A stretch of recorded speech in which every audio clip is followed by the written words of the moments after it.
नमस्कार, मैं अविनाश रंजन गुप्ता आप सभी का अपने चैनल पर हार्दिक अभिनंदन करता हूं।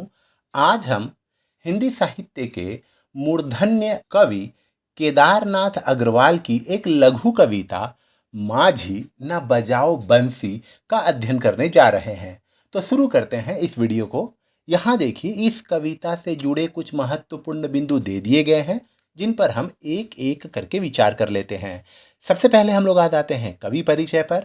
तो आपको बता दूं, इनका जन्म 1911 बांदा जिले कमासिन नामक गांव उत्तर प्रदेश में हुआ था और इनकी मृत्यु 22 जून 2000 को हुई। ये प्रगतिवादी कवि के रूप में हिंदी साहित्य जगत में विख्यात है। इनकी बहुत सारी रचनाएं हैं जिनका वर्णन यहाँ दे दिया गया है। आप वीडियो को पॉज करके इसका अध्ययन जरूर कर लें। फिलहाल हम लोग बढ़ते हैं अगले बिंदु की तरफ, जो है पाठ परिचय। देखिए, मांझी ना बजाओ बंसी, ये जो शीर्षक कविता है, ये फूल नहीं रंग बोलते हैं, अर्थात एक काव्य संग्रह है। ये काव्य संग्रह कहने का मतलब हुआ एक ऐसी किताब जिसमें एक ही कवि या कवयित्री की कविताओं का संकलन होता है, उसे हम लोग काव्य संग्रह और अंग्रेजी में एंथोलॉजी कहते हैं। उसी एंथोलॉजी में मांझी ना बजाओ बंसी हमको मिलता है। ओके, अब हम लोग आ जाते हैं इसके उद्देश्य पर। देखिए, माझी न बजाओ बंसी कविता में कवि का मूल भाव यह है कि लोक कलाओं में गहरी आत्मीयता होती है, उसमें आकर्षित करने की अद्भुत ताकत होती है। उससे जुड़ने की कोशिश मात्र से हम उसमें डूबने लगते हैं। इसी बात को कहने के लिए कवि ने मांझी का यह रूपक गढ़ा है।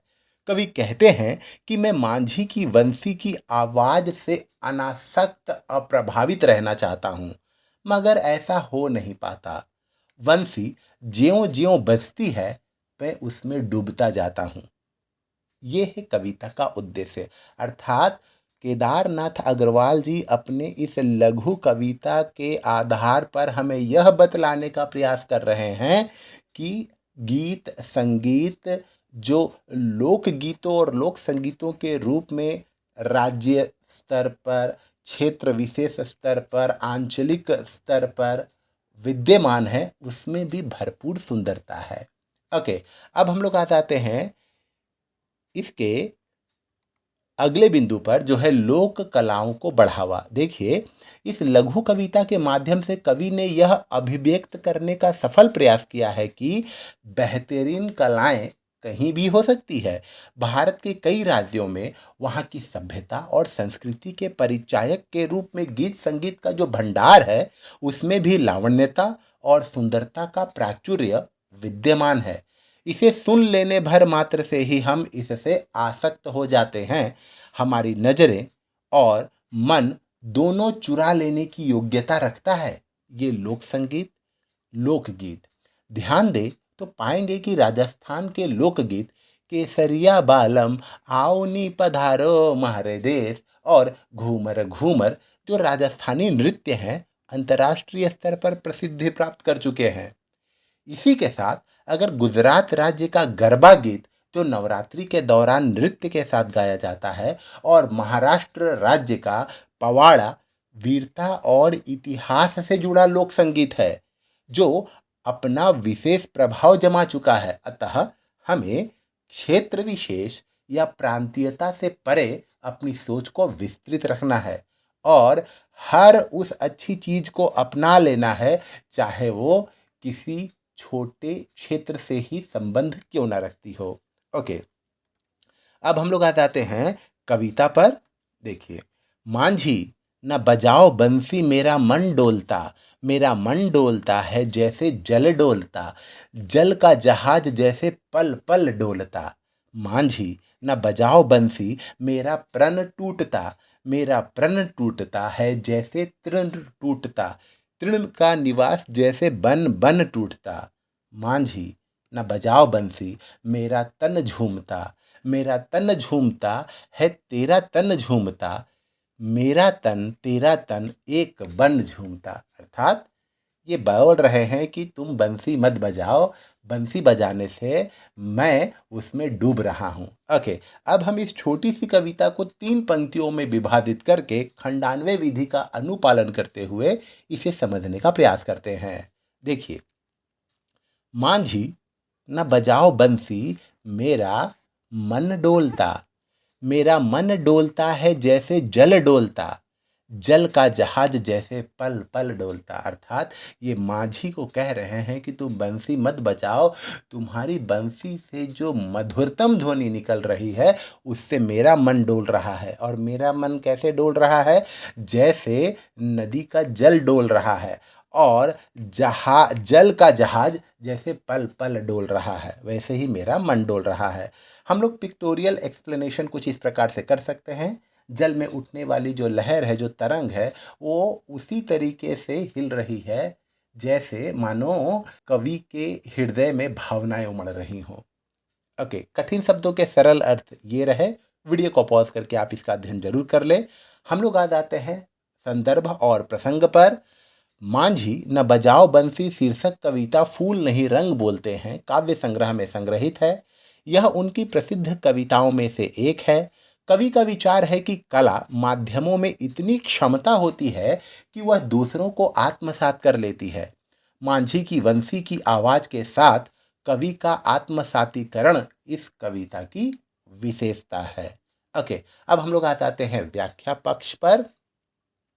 इस कविता की उपरोक्त पंक्तियों में कवि केदारनाथ अग्रवाल जी कहते हैं कि मांझी, तुम जब बंसी बजाते हो तो मेरा मन डोलने लगता है, इसलिए मैं चाहता हूं कि तुम बंसी न बजाओ। तुम जब बंसी बजाते हो तो उसका प्रभाव सबसे पहले मेरे मन पर पड़ता है। तुम्हारी धुन पर मेरा मन धीरे धीरे डोलने लगता है। मेरा मन वैसे ही डोलता है जैसे गहरे पानी में हलचल होती है।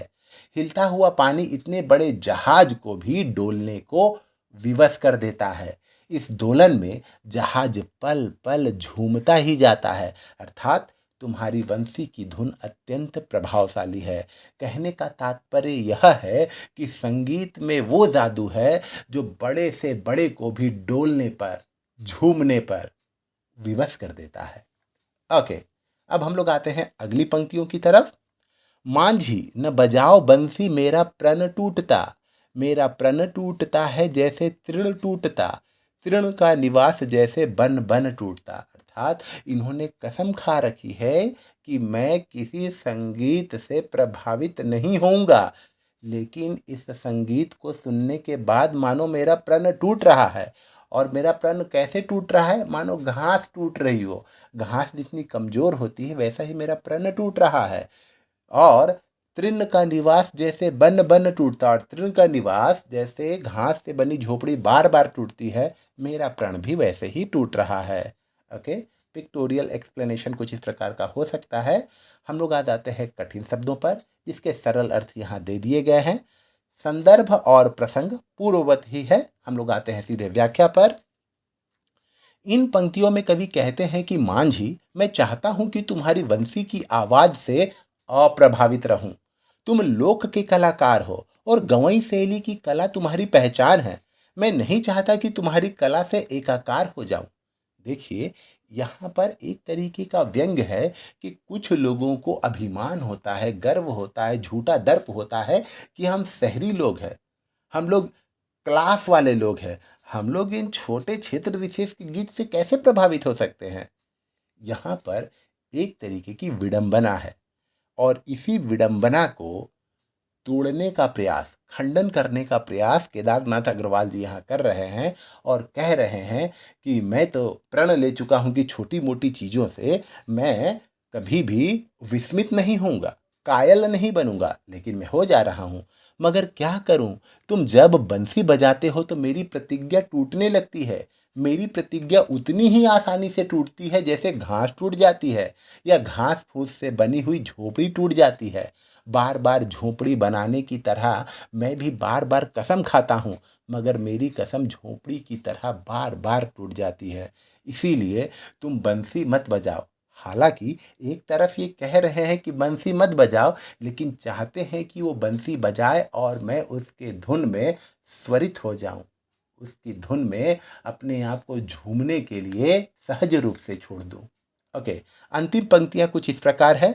माझी न बजाओ बंसी मेरा तन झूमता, मेरा तन झूमता तेरा तन झूमता, मेरा तन तेरा तन एक बन झूमता।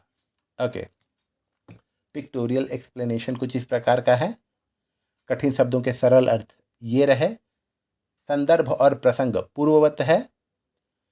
कविता की अंतिम पंक्तियों में कवि केदारनाथ अग्रवाल जी कहते हैं कि मांझी तुम बंसी मत बजाओ, मेरा मन तो डोल ही रहा था, अब तन भी डोल रहा है। अर्थात उस संगीत का प्रभाव मेरे मस्तिष्क पर इतना पड़ गया है कि पहले मेरा मन डोलता था, लेकिन अब उस संगीत की जो प्रबल प्रभाव मेरे मस्तिष्क में पड़ रही है, जिसकी वजह से अब मेरा पूरा शरीर डोलने लग गया है।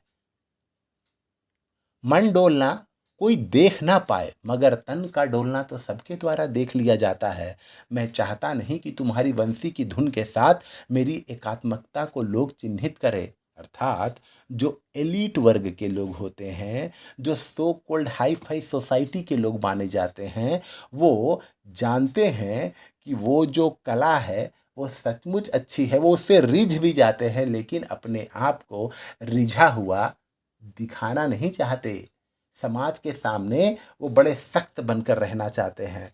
कवि उनके जरिए से इस बात को बताने का प्रयास कर रहे हैं कि कला कोई भी हो, चाहे संगीत कला हो, नृत्य कला हो, गीत कला हो, लोकगीत हो, अगर उसमें श्रेष्ठता है तो वो प्रशंसा के योग्य है। लेकिन क्या किया जाए, अब तो मेरा शरीर वैसे ही झूम रहा है जैसे तुम्हारा तन झूम रहा है। थोड़ी ही देर में मेरा और तेरा तन मानो एकाकार होकर झूमने लगा है। ओके, अब हम लोग आते हैं अंतिम बिंदु पर, जो है काव्य सौष्ठव व विशेष। तो देखिए, यह कविता लोक कला की शक्ति को प्रकट करती है। यस, लोक कला की शक्ति भी बहुत मायने रखती है। सभ्य समाज लोक कला से दूरी रखना चाहता है, मगर उसकी शक्ति से अप्रभावित नहीं रह सकता। जी हाँ, लोक कला, मातृभाषा, कुछ ऐसे तत्व होते हैं सभ्यता के, संस्कृति के, जिसको हम लोग चाह कर भी भुला नहीं सकते। वो हमारे रग रग में बस गया है, ब्लड में प्लेटलेट की तरह समा गया है। आज भी लोक धुन पर आधारित गीतों को व्यापक लोकप्रियता मिलती है।